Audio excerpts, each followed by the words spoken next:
Where do I even begin? Oh my wow. One Punch Man.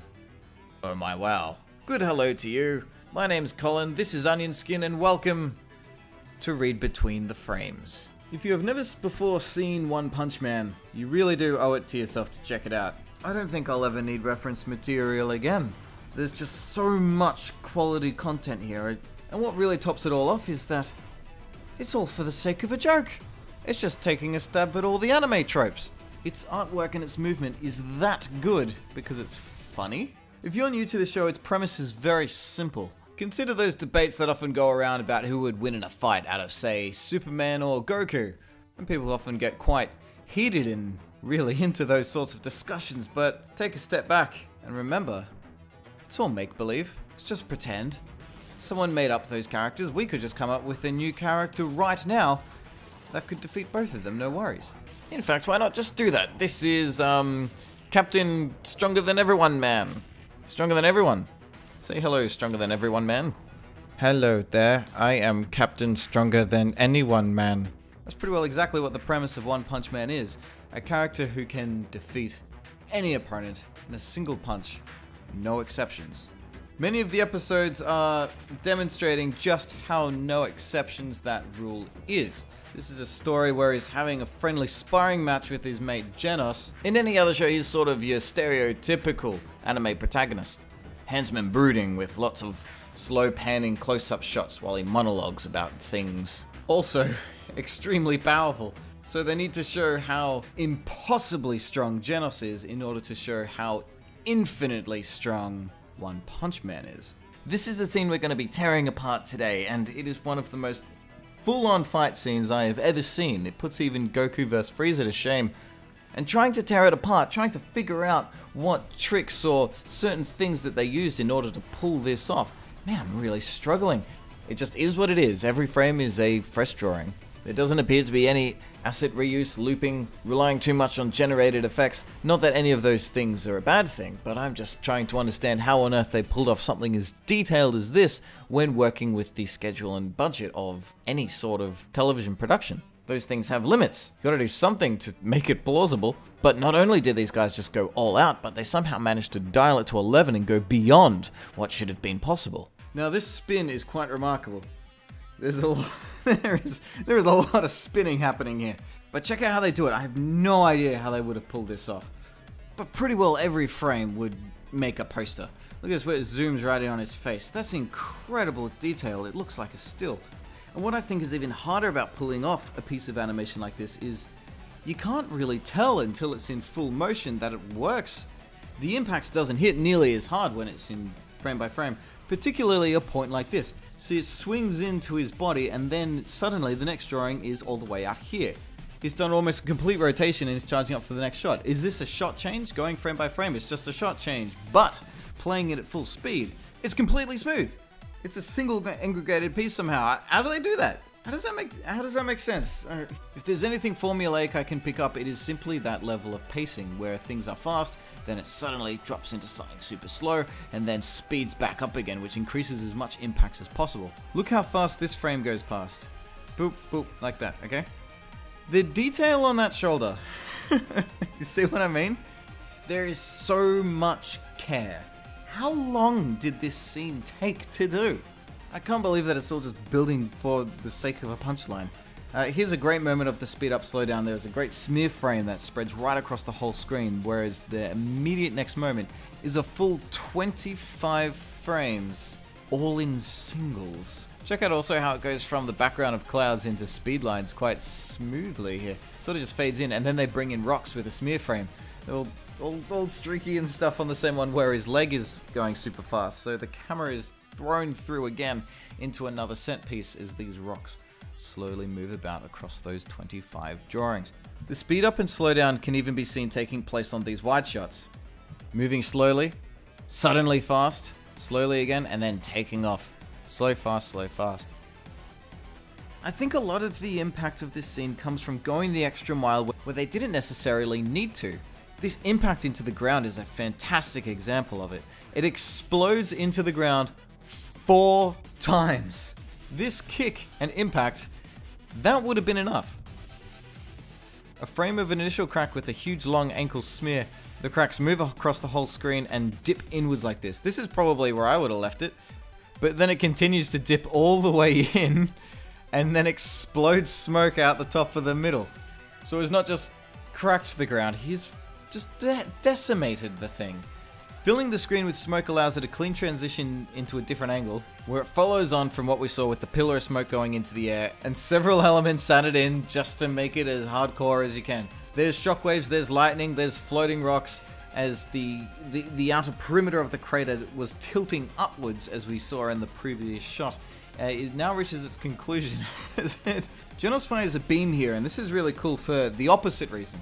It shows how you can give an enormous amount of impact with things that are not seen.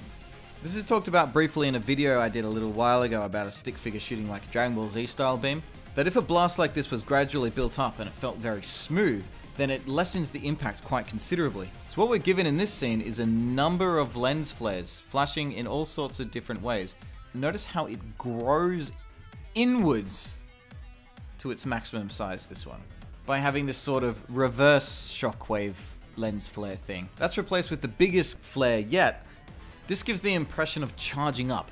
Really, the biggest thing that implies charging up here is just those few frames. You see that ring moving inwards.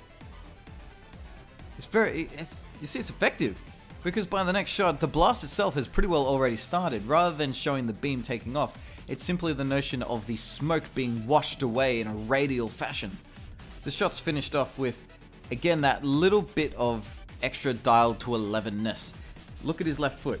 Bang, like that. One frame, the ground is cracked going into the distance and another small shockwave goes off. They didn't need to add that, but it implies the force, the backlash of how strong this beam is.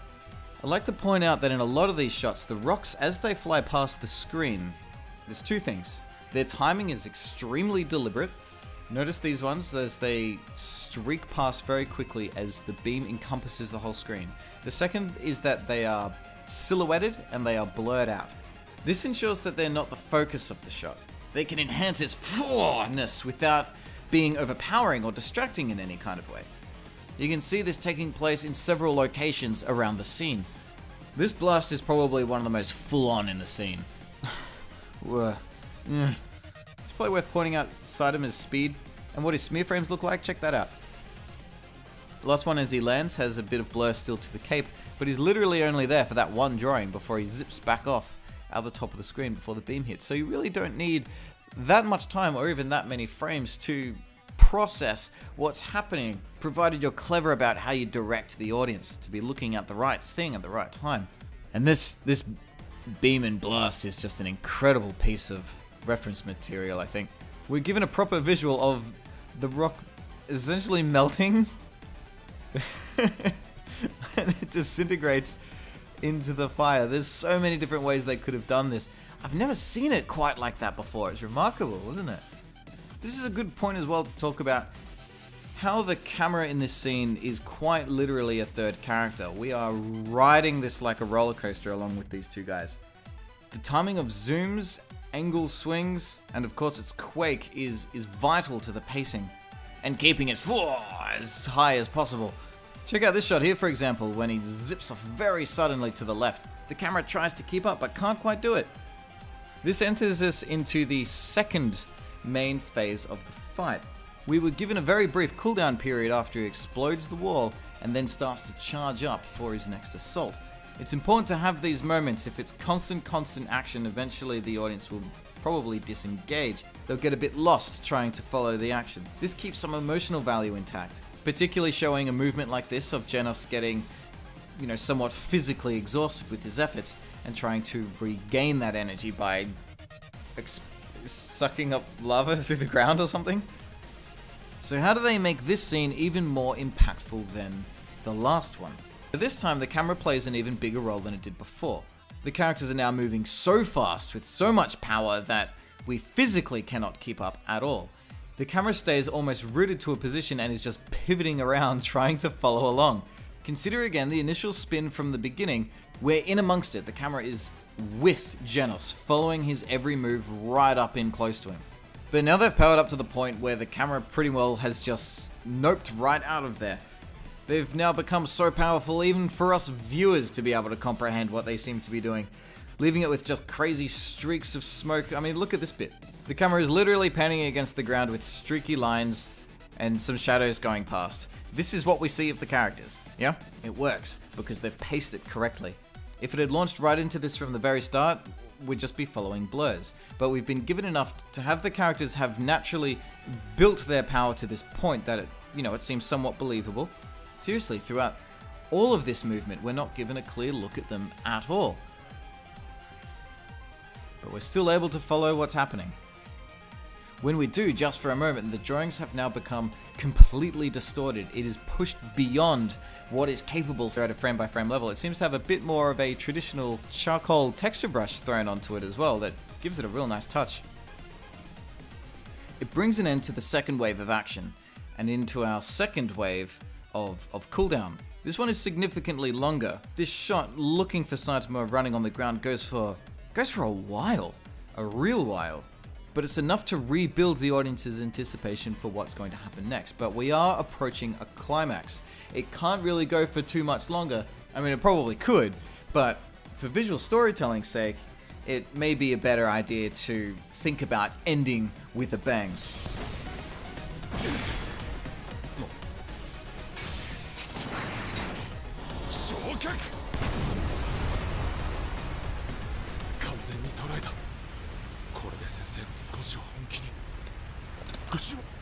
All the movements are very sudden, they're very snappy, and the camera reacts to everyone as they take place. Watch closely. The first, the arms slam together, sparks fly out, the camera quakes with it. The second, the arms open, suddenly the camera swings back, also having camera shake. There's about 3 frames where they sort of disengage, and then bang! That's a single frame difference from one another, yeah? To increase their snappiness, there are 3 drawings of these main cannon pieces opening. There's this first one. The second one is here, which actually shows all of the cannons hyperextended because the next drawing, it is now back down again. You see that? The pieces push further than they would go so they can bounce back in. This is actually a pretty standard technique in creating poppy snapping movements. They could have left it at this, but they didn't. The impact is increased by a third. Bang, there we go. These cannons are smaller and come in quite quickly. It's very subtle, it barely even noticeable watching it frame by frame because the camera tells most of the story this time, zooming back once again with its camera shake. But you see how it does it? It stops with such a sudden jolt. It pans out and then bang, it shakes around very suddenly. In fact, it shakes about so quickly and so drastically that you can see the edge of Genos's artwork on his thighs just there. And I'm actually quite astonished that for how much is going on in this scene, that is the only technical thing I've found. Honestly, if you go back through, like say the Goku Frieza fight, they're everywhere. Anyway, this builds into the final big climactic moment by having a shading crossfade. This happened once back in the Pokemon video, do you remember that? Same thing, so crossfades into this, but we also now have a whole bunch of glows implied onto those shades. The palette is very deliberate, it's very intense. The background is lit up a bit too. The corners and things in the distance, they are dimmed out. And we get the biggest bang in the whole sequence so far. This would be a very satisfying ending. So this will be my ending. There's still more to talk about, so I've decided it's going to be a 2-parter. We've broken down most all of the scene, and now that we have a bit of a grasp on what's going on at a frame-by-frame level, we can come to understand what is happening on a more emotional level. What's being pulled off that really gives this scene as much impact as possible, going even beyond the intricacy of detailed and well-crafted drawings. Tune in then for more Read Between the Frames. If you want to know when it comes out, you might want to consider subscribing. And if you know anyone else who's into this sort of thing, maybe consider shooting them a link. This is still a very young series, so doing that actually does make a huge difference. Thanks for coming along on this journey, have some fun, and I'll see you in the next one.